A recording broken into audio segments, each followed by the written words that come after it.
মোহনবাগানের জন্য একটা বিশাল চাপের সময় আসতে চলেছে, সেটা নিয়ে আলোচনা করব এই ভিডিওতে। আর মোহনবাগানের যে আপডেটগুলো আছে সেগুলো আপনাদের সঙ্গে শেয়ার করে নেবো। আর মোহনবাগান ভার্সেস যে বেঙ্গালুরু ম্যাচটা আছে আগামীকাল, সেটার ফার্স্ট 11 আপনাদের সঙ্গে আলোচনা করে নেব।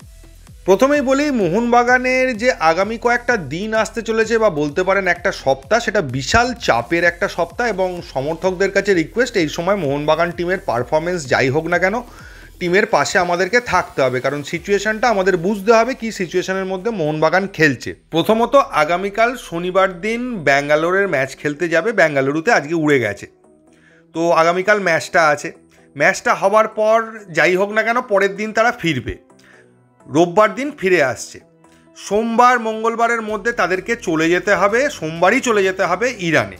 এ বিষয়ে অনেকে আমায় জিজ্ঞেস করেছিল, তো ভিসার একটা সমস্যা ছিল, কিন্তু আপাতত মিটে গেছে সমস্যা, কোনো সমস্যা নেই এরকমই খবর রয়েছে। তো প্লেয়ারদেরও কারোর আপত্তি আছে বলে এখনও পর্যন্ত কোনো খবর পাইনি ইরানে যাওয়া নিয়ে। ইরানে অনেকগুলো প্রবলেম রয়েছে, সিকিউরিটির অভাব আছে। ওখানে আপনি খেলতে গেলেন, প্লেয়ারকে কিডন্যাপ করে তুলেও নিয়ে চলে যেতে পারে, কারণ ওরা কিছু দেশের বিরুদ্ধে আর কি বিদ্বেষী। তারা ইউরোপিয়ানদের পছন্দ করে না, অস্ট্রেলিয়ানদের পছন্দ করেন না, ভারতের সাথেও যে খুব ভালো রিলেশান তাও বলা যায় না। ফলে ওখানে একটা সিকিউরিটির চাপ আছে। আমাদের এখানে যেমন পাকিস্তান, বাংলাদেশের প্লেয়ারদের বিরুদ্ধে যাই, এই দেশগুলোর বিরুদ্ধে আমাদের এখানে যাই প্রভাব থাকুক না কেন, প্লেয়াররা এখানে খেলতে আসতে পারে এবং উইথ সিকিউরিটি, ফুল সিকিউরিটি তারা আবার ফিরে যেতে পারে, তাদের কোনো সমস্যা হয় না। কিন্তু ইরানে সেই লেভেলের সিকিউরিটি নেই, ফলে যে কোনো প্লেয়ার নাও যেতে পারে। তারা দেশের সাথে কথা বলে যায়, তাদের দেশও বারণ করতে পারে যে ওখানে সিকিউরিটি নেই, যেও না, সেটা হতে পারে। তো সেরকম কোনো প্রবলেমের কারণ বা খবর এখনো পর্যন্ত পাওয়া যায়নি, তাই ধরে নেওয়া হচ্ছে মোহনবাগান ফুল টিম নিয়েই যেতে পারবে। এবার ইরানে পৌঁছে ম্যাচটা আছে বুধবার দিন 2রা অক্টোবর, ম্যাচটা খেলবে মোহনবাগান।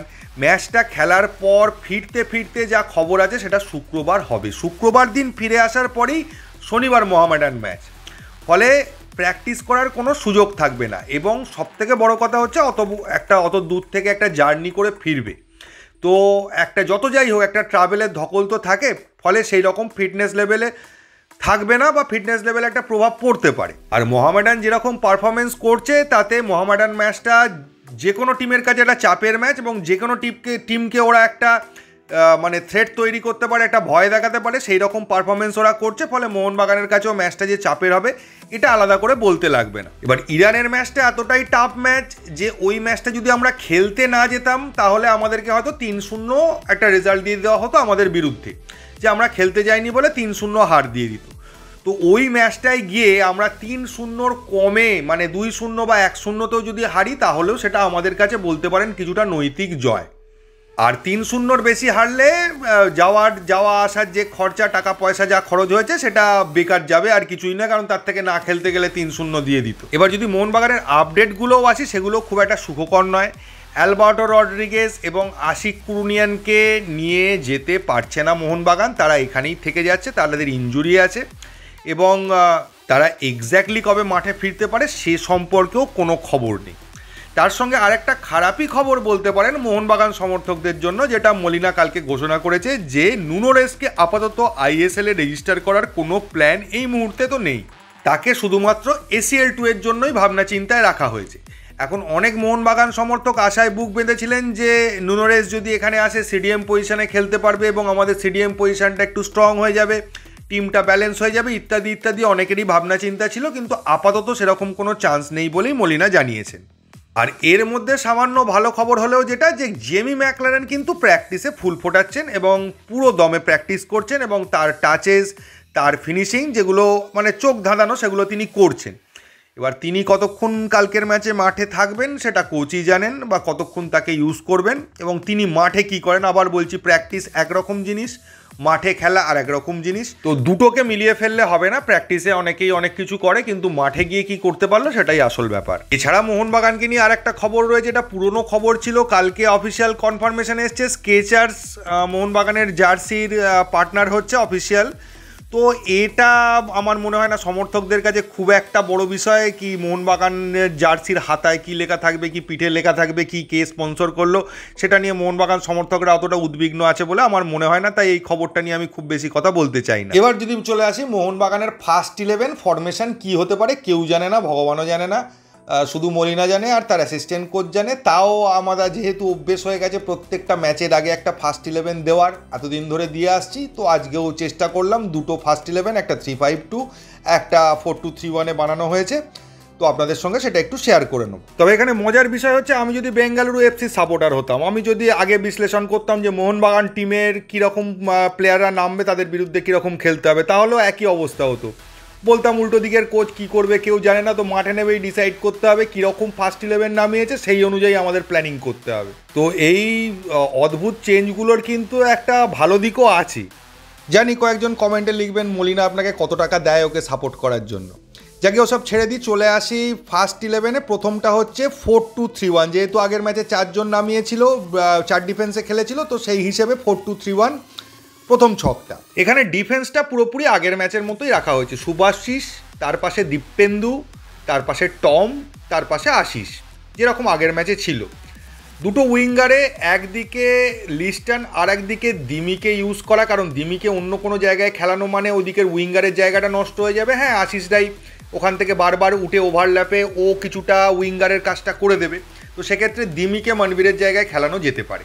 মিডফিল্ডে থাপা বা আপুইয়াকে আমি যেরকম ইউজ করছি, সেরকম সিডিএম হিসেবে আমি চাই, আমার পার্সোনাল মতামত, যে প্রথমে অভিষেক সূর্যবংশীকে নামানো হোক, যতক্ষণ না গোল আসছে, গোলটা এসে যাওয়ার পর দীপক টাংরিকে নামানো হোক, তাদের ডিফেন্সটা একটু মজবুত হবে।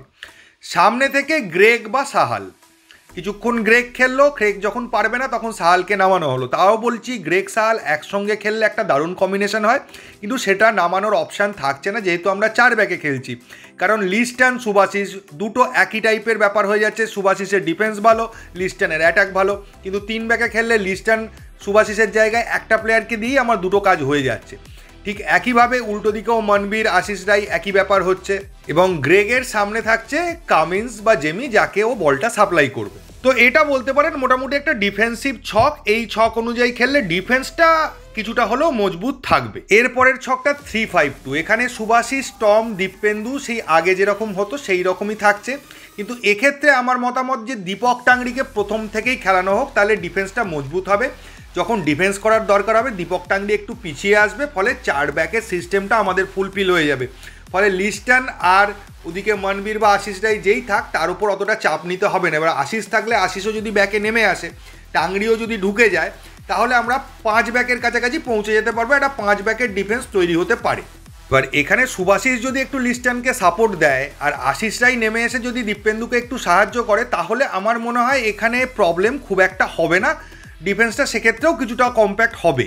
আর থাপা আপুইয়ার জায়গাটা আমি একই রাখছি, হয় থাপা নয় আপুইয়া, দুজনকে একসাথে খেলিয়ে আমার মনে হচ্ছে না খুব একটা লাভ হবে। এতে সুবিধাটা হচ্ছে যে জেসন কামিংস বা জেমি ম্যাকলারেন যেই খেলুক না কেন, তার পেছন থেকে দিমি এবং স্টুয়ার্ট দুজনকে আমরা একসঙ্গে ইউজ করতে পারছি, দুজনে কিছুটা হলেও বল সাপ্লাই করতে পারবে বা মাঝমাঠ থেকে বলটাকে ফাইনাল থার্ড পর্যন্ত নিয়ে যেতে পারবে, যেহেতু দুটো বিদেশি প্লেয়ার আমরা একসাথে পাশাপাশি ইউজ করছি।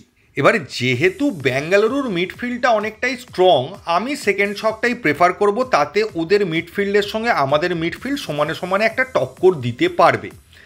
এবং ফার্স্ট ছকটা করলে আমাদেরকে উইং নির্ভর কিছুটা খেলতে হবে এবং উইং দিয়ে অ্যাটাকগুলো তুলতে হবে। বেঙ্গালুরুর উইং কিন্তু তুলনামূলকভাবে আমাদের থেকে একটু হলেও উইক, কিন্তু মাঝমাঠ প্রায় আমাদের সমান বা আমাদের থেকে স্ট্রংই বলা চলে। তো আপনারা কোন ছকটা প্রেফার করছেন সেটা কমেন্টে জানান।